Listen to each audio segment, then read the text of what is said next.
ദൈവനാമത്തിന് മഹത്വമുണ്ടാകട്ടെ. വെളിപ്പാട് പുസ്തകം 3-ാം അധ്യായം 8-ാമത്തെ വാക്യമാണ് ഇന്ന് നമ്മൾ പഠനത്തിന് വിധേയമാക്കുന്നത്. ആ വാക്യം ഞാൻ വായിക്കുന്നു.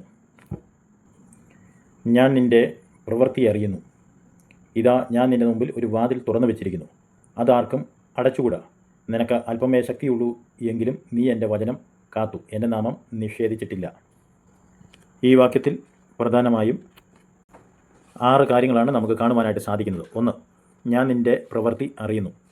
2, ഇതാ, ഞാൻ നിൻ്റെ മുമ്പിൽ ഒരു വാതിൽ തുറന്നു വെച്ചിരിക്കുന്നു. 3, അത് ആർക്കും അടച്ചുകൂടാ.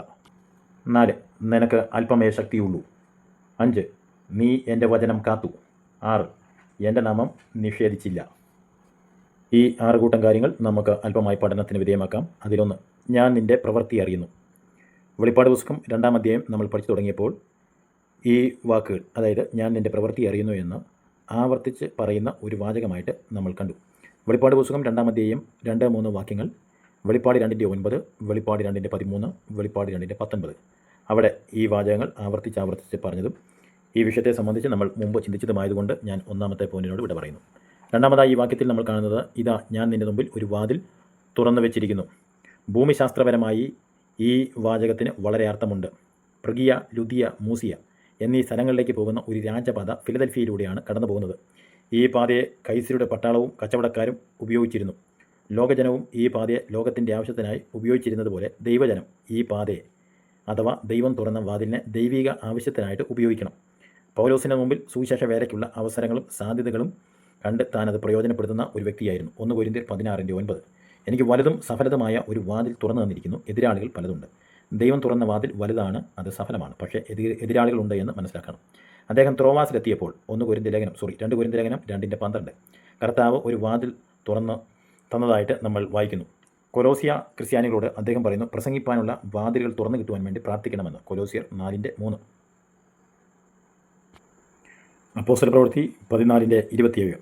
അദ്ദേഹം അന്ത്യോക്യയിലെത്തിയപ്പോൾ ദൈവം വിശ്വാസത്തിൻ്റെ വാതിൽ ജാതികൾക്ക് തുറന്നു കൊടുത്തത് എങ്ങനെയെന്ന് വിവരിക്കുന്നു.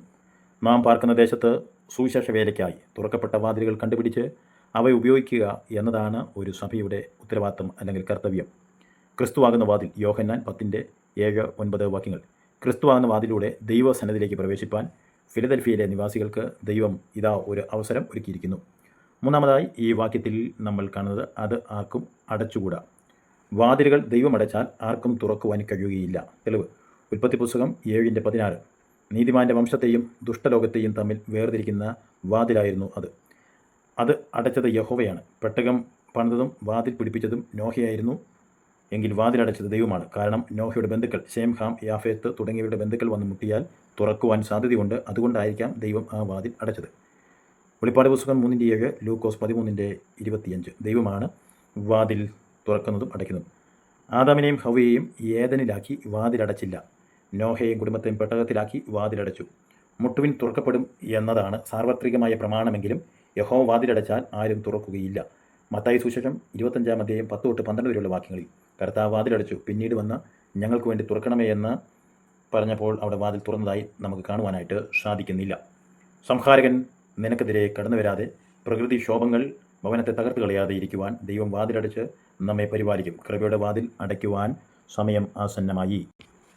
4-ാമതായി ഈ വാക്യത്തിൽ നമുക്ക് കാണുവാനായിട്ട് സാധിക്കുന്നത്, നിനക്ക് അല്പമേ ശക്തിയുള്ളൂ.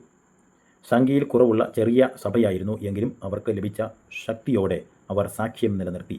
സക്രിയാവ് 4:10. ബാബിലോണിയ പ്രവാസത്തിൽ കിടക്കുന്ന യഹൂദജനത്തിൻ്റെ ശക്തി ക്ഷയിച്ചു. സ്വന്തം നാട്ടിലേക്ക് പോരുവാൻ BC 538 കോരസ് ചക്രവർത്തി എസ്രയ്ക്കും കൂട്ടർക്കും അനുമതി നൽകി. അതനുസരിച്ച് 40,000 വരുന്ന യഹൂദന്മാർ യെരുശലേമിലേക്ക് മടങ്ങി വന്നു. എസ്ര സെരുബാബലിൻ്റെ നേതൃത്വത്തിൽ ആലയത്തിന് അടിസ്ഥാനമിട്ടു. ഇത് കണ്ട പിതാക്കന്മാർ കരഞ്ഞു. എന്നാൽ പുതിയ തലമുറ ആർത്തു വിളിച്ചു.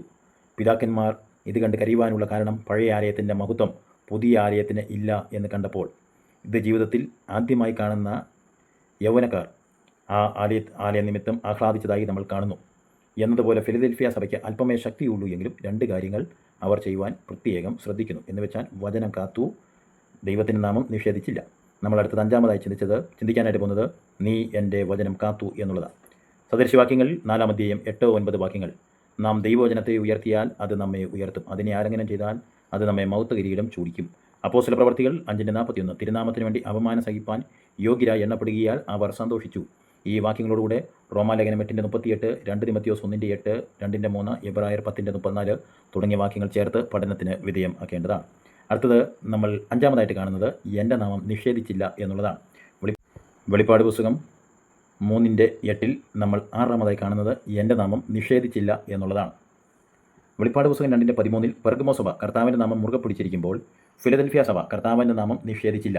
കർത്താവിൻ്റെ നാമം എന്ന് പറയുമ്പോൾ ഫിലിപ്പിയ ലേഖനം 2-ാം അധ്യായം 9-11 വരെയുള്ള വാക്യങ്ങളാണ്. സ്വർലോകരുടെയും ഭൂലോകരുടെയും അധോലോകരുടെയും എല്ലാ മുഴങ്കാലും മടങ്ങി എല്ലാ നാവും ഏറ്റുപറയുന്ന നാമമാണ്. കർത്താവിൻ്റെ നാമം അഥവാ യേശുവിൻ്റെ നാമത്തിൽ വിശ്വസിക്കണം. യേശുവിൻ്റെ നാമം മഹത്വകരമാണ്. യേശുവിൻ്റെ നാമം ഭയങ്കരമാണ്. യേശുവിൻ്റെ നാമം ശ്രേഷ്ഠമാണ്. യേശുവിൻ്റെ നാമത്തിൽ സ്നാനമേൽക്കണം. യേശുവിൻ്റെ നാമത്തിൽ അത്ഭുതങ്ങൾ പ്രവർത്തിക്കണം. യേശുവിൻ്റെ നാമത്തിൽ രോഗികളെ സൗഖ്യമാക്കണം. യേശുവിൻ്റെ നാമത്തിൽ സർപ്പത്തെ പിടിച്ചെടുക്കണം. യേശുവിൻ്റെ നാമത്തിൽ ഭൂതങ്ങളെ പുറത്താക്കണം. യേശുവിൻ്റെ നാമത്തിൽ പുതുഭാഷകളിൽ സംസാരിക്കണം. യേശുവിൻ്റെ നാമത്തിന് ശക്തിയുണ്ട്. യേശുവിൻ്റെ നാമത്തിന് വിശുദ്ധിയുണ്ട്. യേശുവിൻ്റെ നാമത്തിന് അധികാരമുണ്ട്. യേശുവിൻ്റെ നാമം നിഷേധിച്ചില്ല എന്ന് പറഞ്ഞാൽ യേശുവിൻ്റെ നാമം വൃഥാ എടുത്തില്ല എന്നൊരു അർത്ഥം കൂടിയുണ്ട്. ആവർത്തനം 5:11, പുറപ്പാട് 20:7 നിന്റെ ദൈവമായ യഹോവയുടെ നാമം വൃഥാ എടുക്കരുത് എന്ന് രേഖപ്പെടുത്തിയിരിക്കുന്നു. അപ്പോസ്തല പ്രവൃത്തികൾ 19:13 സ്കോവയുടെ 7 പുത്രന്മാർ യേശുവിൻ്റെ നാമം വൃഥാ എടുത്തു. ദുരാത്മാവ് ആ 7 പേരെ കീഴടക്കിയ വിവരണം അവിടെ നമുക്ക് കാണുവാനായിട്ട് സാധിക്കുന്നു. യേശുവിൻ്റെ നാമത്തെ ഉയർത്തുന്നവരായി, ആ നാമം മുറുകെ പിടിച്ച് മുന്നോട്ട് പോകുന്നവരായി സർവ്വകൃപാലുവായിരിക്കും ദൈവം നമ്മെ സഹായിക്കട്ടെ. നാളെ നമുക്ക് വെളിപ്പാട് പുസ്തകം 3-ാം അധ്യായം 9-ാമത്തെ വാക്യം പഠനത്തിന് വിധേയമാക്കാം. Thank you so much.